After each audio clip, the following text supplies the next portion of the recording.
It's not much.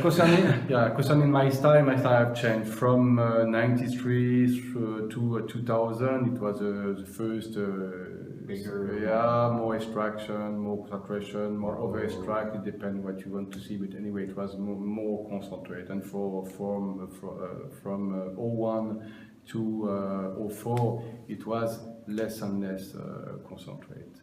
And in 05, you don't see it in 05. 05 was quite big year. Big year. But in 06, since 06, you can see the difference. It's more, you have much more finesse and terroir because I've made less pigeage, much more remontage, pumping. You guys know those words? Pigeage and remontage? Okay, I thought you might, but... Yeah, Lily does. No. Pigeage is punching down, punch downs, and remontage is pumping over. So pumping over is much more gentle way of extracting, the color and the aromas. And punching down, obviously, is much more aggressive. And then, for example, in 2000, it was around 3 pigeage by day, and now it's 3 pigeage by week. You can see the difference, and then much more pumping, and then you have much more fineness and elegance in the wines for now or 6.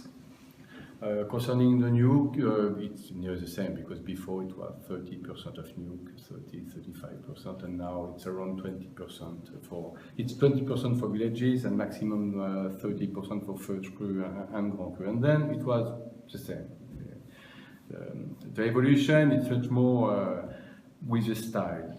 Much more finesse, more elegance, more terroir, better balance. You see, the wine are more complex, more elegant, more refined.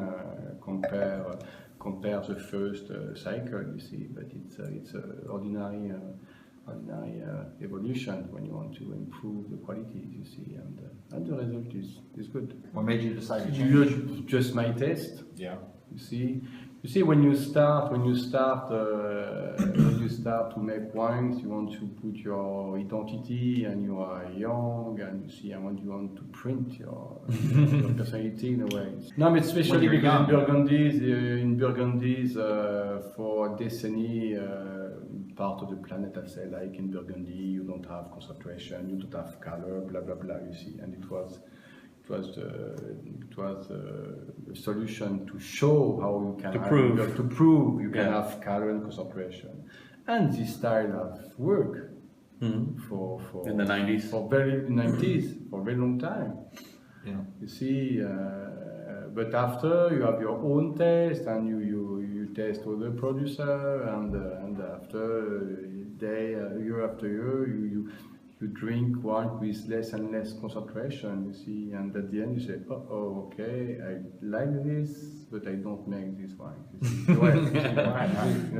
Yeah. And then at that time you change completely, and I've changed in 06, I've changed very quickly everything. You see, the vineyard, you have 33 cutters, you have 25 in the winery and only on the soaking table, and we have a lot of materials to improve the qualities. We spend a lot of time, we spend a lot of money. My experience on selling, representing his wines, because this is now my 13th vintage with Christophe, and so I've seen firsthand, the evolution. But my experience in representing them is, and I totally agree with you. The market in general has changed. People are moving more and more away from big monster extracted. Crawling, they want finesse, they want fineness, they want more class, more depth, more complexity, all that.